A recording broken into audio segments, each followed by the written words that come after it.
തിരുവനന്തപുരവും തരൂരും എന്താണ് ബന്ധം? ചിലപ്പോൾ ചിന്തിക്കുന്നുണ്ടാകും RSSകാർ, BJP പ്രവർത്തകർ. തരൂരുമായി തിരുവനന്തപുരത്തിനുള്ള ബന്ധം എന്ന് പറയുന്നത് മതേതരത്വ ബന്ധമാണ്. ജനാധിപത്യ സംവിധാനത്തോട് കൂറുപുലർത്തിയ ഒരു മനുഷ്യനോടുള്ള കൃത്യമായ ആരാധന എന്ന് വേണമെങ്കിൽ വിളിക്കാം. ജനാധിപത്യത്തെ സംരക്ഷിക്കാൻ അദ്ദേഹം മുന്നോട്ട് വരുമെന്നുള്ള പ്രതീക്ഷ തിരുവനന്തപുരത്തുകാർക്കുണ്ട് എന്ന് വേണമെങ്കിൽ നിങ്ങൾക്ക് ചിന്തിക്കാം. ഇതാണ് നിങ്ങളുടെ എത്രയോ പദ്ധതികളെ ഇല്ലാതാക്കിക്കൊണ്ട് തരൂർ എന്ന നന്മയുടെ മനുഷ്യൻ, നന്മയുടെ പ്രതീകം മുന്നോട്ട് വന്നതിൻ്റെ യാഥാർത്ഥ്യം. ഒരുപാട് ശ്രമിച്ചു തകർക്കാൻ, ഒരുപാട് ശ്രമിച്ചു ഇല്ലാതാക്കാൻ, പല രീതിയിലും വേട്ടയാടാൻ നോക്കി, ഒന്നും ഏറ്റില്ല.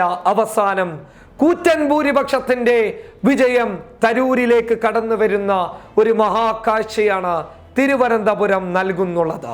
കുമ്മനത്തെ മലർത്തിയടിച്ച് RSSന്റെ സർവ പ്രവർത്തനങ്ങളെയും ഇല്ലാതെയാക്കി. പ്രവർത്തനം എന്ന് പറയുമ്പോൾ വീട് വീടാന്തരം ടൺ ടണാ ടൺ എന്ന് പറയുന്നത് പോലെ എല്ലാ വീടുകളിലും കയറിയിറങ്ങി തരൂരിനെതിരെ ശക്തമായിട്ടുള്ള പ്രതിഷേധവും പ്രകടനങ്ങളും പ്രവർത്തനങ്ങളും ചെയ്തു.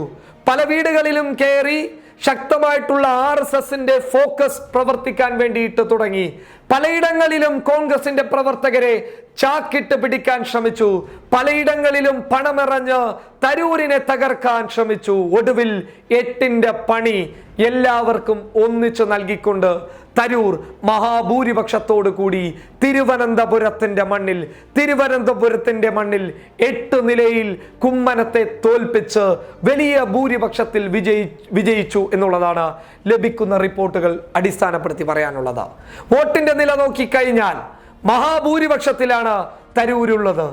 കേവലം പ്രതീക്ഷിച്ചിരുന്നത് 20 മുതൽ 30,000 വരെയുള്ള വോട്ടുകളായിരുന്നു. ചിലപ്പോൾ 10,000 വരെ പോയേക്കാം, ചിലപ്പോൾ 5,000-ന് താഴെയുള്ള വോട്ടുകൾ ലഭിച്ചേക്കാം എന്ന് വരെ പ്രതീക്ഷിച്ചിരുന്നു.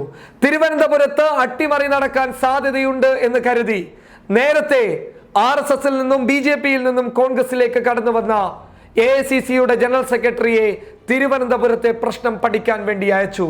അങ്ങനെയുള്ള നിർണായകമായ സാഹചര്യങ്ങളെ നേരിട്ട തിരുവനന്തപുരത്ത് തല ഉയർത്തി നിന്ന് താൻ വിജയിക്കുമെന്ന് മാധ്യമങ്ങളോട് തുറന്നു പറഞ്ഞ ശശി തരൂർ മാധ്യമങ്ങളോട് പറഞ്ഞ വാക്കുകൾ, പൊതുജനങ്ങളോട് പറഞ്ഞ വാക്കുകൾ എല്ലാം ഒരേ രീതിയിൽ പൂർത്തീകരിച്ച് മുന്നോട്ട് വന്ന മാധ്യമങ്ങളെ കാണുമ്പോൾ പറയുന്നു താൻ ജനാധിപത്യത്തെ സംരക്ഷിക്കാൻ മുന്നോട്ട് വന്നു എന്നുള്ളത്. എന്നാൽ പോലും താൻ സന്തോഷവാനല്ല. ദേശീയ രീതിയിൽ നോക്കിക്കഴിഞ്ഞാൽ, ദേശീയ തലത്തിൽ നോക്കിക്കഴിഞ്ഞാൽ UPA വലിയ ഒരു ശക്തമായിട്ടുള്ള തിരിച്ചടി നേരിട്ടു. കോൺഗ്രസ് ശക്തമായിട്ടുള്ള ഒരു തിരിച്ചടിയെ നേരിട്ടുകൊണ്ടിരിക്കുന്നു. എന്തും സംഭവിക്കാം എന്നുള്ള രീതിയിൽ മുന്നോട്ട് പോകുമ്പോൾ തൻ്റെ ഈ വിജയം സംഘപരിവാറിനെതിരെ BJPക്കെതിരെയുള്ള ഒരു വലിയ വിജയമായി താൻ കാണുന്നു എന്നാണ് മാധ്യമങ്ങളോട് ശശി തരൂർ പറഞ്ഞത്. ഒരു കാര്യം വ്യക്തമാണ്, ഇനി കേരളത്തിൽ സംഘപരിവാറിന് BJPക്ക് ഒരിക്കലും ഒരു പ്രതീക്ഷയും നൽകാൻ സാധ്യതയില്ല എന്നുള്ളത് തരൂരിന്റെ, ചിലപ്പോൾ പറയാം ഒറ്റയാൻ പോരാട്ടത്തിലൂടെ തരൂർ അത് തെളിയിച്ചു കൊടുത്തു എന്ന്. News desk public Kerala.